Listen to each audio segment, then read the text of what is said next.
Monsieur le président, madame la ministre, mes chers collègues, ce projet de loi d'orientation pour la souveraineté alimentaire et agricole et le renouvellement des générations en agriculture, dont hélas les agriculteurs n'attendent plus grand-chose aujourd'hui, s'articulait pourtant autour de plusieurs enjeux cruciaux pour l'enjeu et l'avenir de notre agriculture.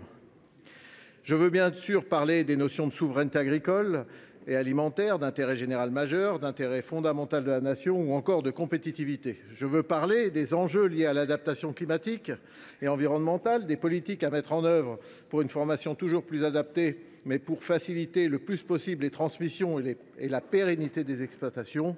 Je veux enfin parler de l'urgence qu'il y avait à alléger les contraintes et autres surtranspositions qui pèsent toujours plus au quotidien pour le secteur agricole.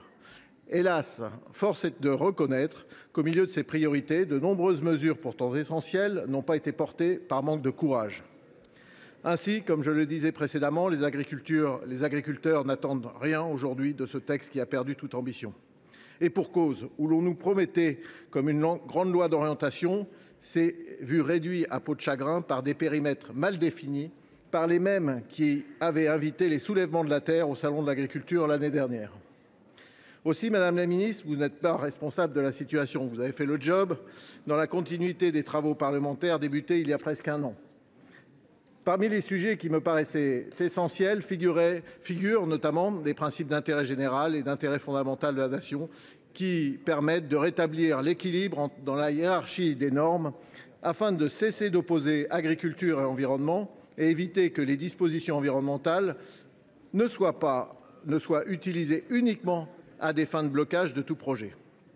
Il est temps, en effet, de retrouver du pragmatisme dans notre pays. Comme au final, la charte de l'environnement primera toujours, pas d'inquiétude à avoir quant à une soi-disant volonté des vilains législateurs, des vilains sénateurs, de faire de la régression environnementale un but.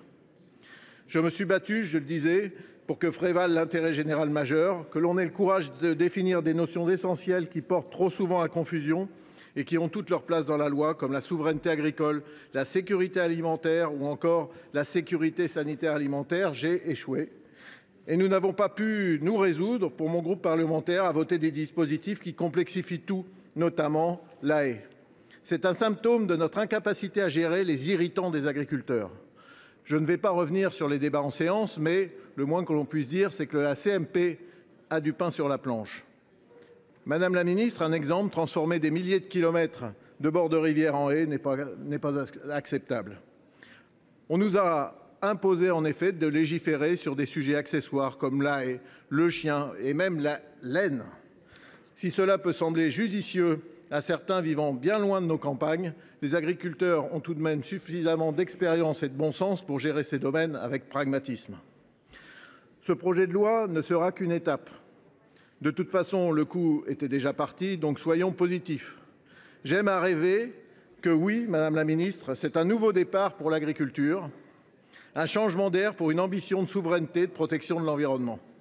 Un nouveau départ face à une volonté clairement décroissante, poussée par de pseudo-attentes inventées de toutes pièces par ceux qui attaquent la France. Je l'ai déjà dit lors de la discussion générale sur la loi Duplon-Menonville, que je remercie.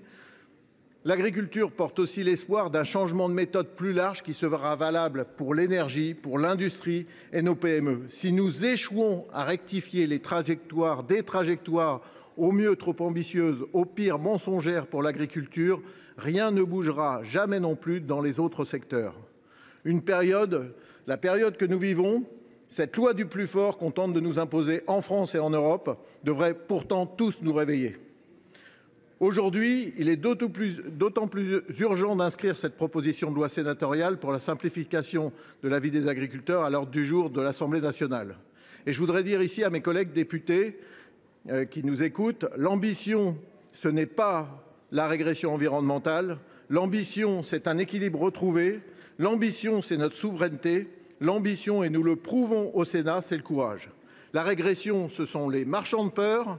La régression, c'est la décroissance. La régression, ce n'est de ne pas croire en la science. Votons et ce soir, rendons la CMP conclusive. Ainsi, nous prouverons que les seuls à aimer la France sont ceux qui ont du courage. Pour finir, Madame la ministre, je voudrais vraiment vous remercier pour votre investissement sur ce PLOA qui n'était pas la vôtre. Merci pour votre écoute, votre ténacité à ramener du bon sens. Je sais la période difficile face à une administration qui a bien compris une chose, que les ministres avaient une durée de vie très limitée. Donc continuons, accélérons les réformes, retrouvons notre souveraineté sur tous les sujets. Tel est l'enjeu.